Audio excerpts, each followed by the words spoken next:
په کندوز ولایت کې د کرنیزو محصولاتو نندارتون.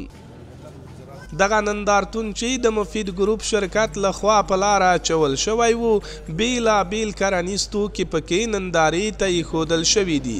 مسؤلین د دغه نندارتون د جوړېدو موخه دې ولایت د کروندګرو ملاتړ او ښاریانو ته د کار پیدا کول ګڼي.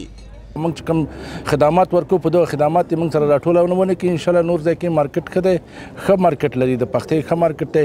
انشاءالله چې د یقین دی دغه کېږي نه، خفه کېږي نه. که بیا ورپوش مارکیټ نه و دغه نو زموږ دپاره موږ سیابین ورکو، افتوپرس ورکو، کنوله ورکو، شلشم ورکو، دا ورکو، تخمونه ورکو چې دا په دې زموږ کې بدیل وکړي. خلاص له بلې خوا د کندوز ولایت دولتي چارواکي په دغه ولایت کې د سوداګرو لپاره د پانګونې د زمینې د برابرولو او له پانګوالو څخه د ملاتړ خبره کوي او د دغه شرکت له مسؤلینو غواړي چې د بزګرانو ملاتړ ته لا زیاته پاملرنه وکړي. په نورو تجارانو چې په نورو هیوادونو کې پانګونه کړې افغان تجاران هیله غوښتنه مو دا ده چې هیواد دننه سرمایه ګذاري وکړي او پانګونه وکړي ترڅو خپل افغان تجاران، ملي تجاران هم په پښو ودرېږي. د هیواد بیا رغونې، آبادۍ او پرمختګ دپاره هم کار سوی وي او د حاقینو او خپلو ولسونو دپاره هم کار سوی چې په هره برخه کې په پښو ودرېږو. د دوی ملاتړ کوو موږ د حکومتي سکتور ترڅنګ د خصوصي سکتور ترڅنګ موږ ولاړ یو.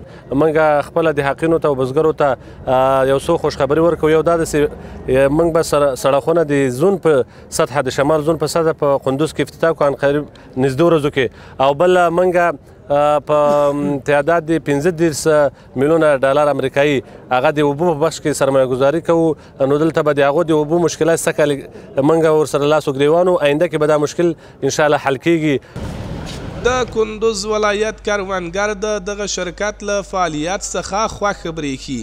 وایي چې د دغه شرکت په همکارۍ کولی شي هر ډول کرنیز توکي وکري او د نړۍ بازارونو باندې وپلوري. ما خواهش ما از دولت همی است که برای دیاقین کمک بکنه، همراه همین شرکت ها را حمایت بکنه، برایشان تخم خوب اصلاح شده بده، کود کیمیایی بده، کچالوشان به بای برسه، پختشان به بای برسه، هر چیزی که اینا داره حاصل از اینا برایف نره.